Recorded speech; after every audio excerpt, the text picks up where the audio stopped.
Salut, c'est Modotrice et aujourd'hui on va voir Nena qui est donc autrice et scénariste. C'est parti et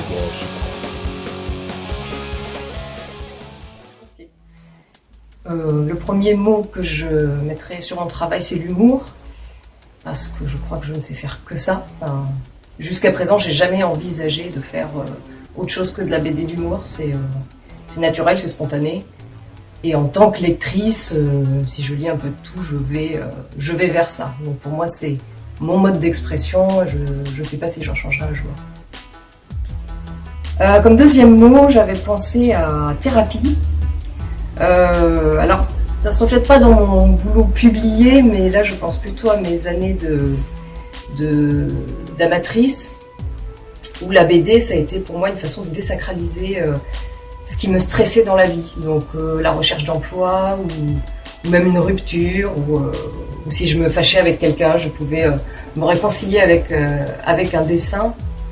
Et on en revient en fait à l'humour. Pour moi, ça permet d'aborder les sujets qui fâchent d'une autre façon. Et aujourd'hui, comme tout est, on va être très tendu sur les discussions internet, etc. Il y a plein de sujets qui fâchent, on va dire.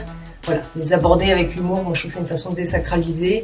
Et personnellement, ça peut être, thérapeutique. Alors, qu'est-ce que j'avais dit après ? En troisième mot, j'ai choisi bavard.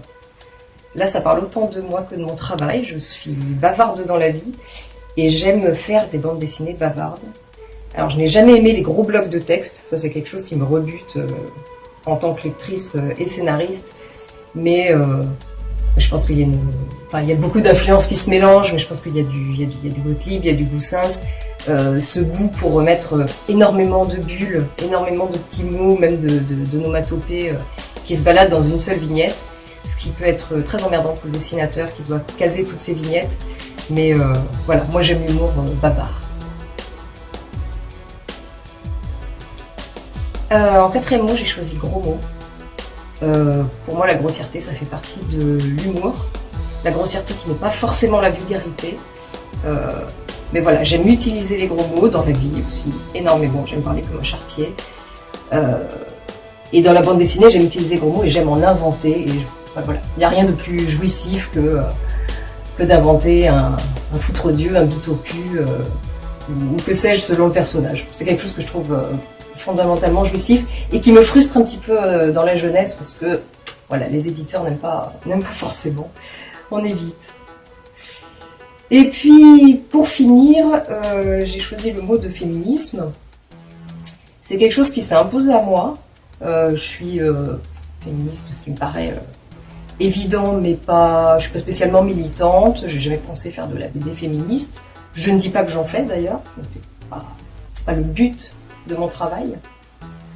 Mais que ce soit dans la jeunesse ou que ce soit dans des BD bien plus adultes, dans Fluide Glacial, ça s'est vraiment imposé parce que je me suis rendu compte que même si on écrit même si on fait de l'humour, qu'on écrit des blagues et qu'il n'y a pas beaucoup, j'ai pas plus de prétention que ça à la base.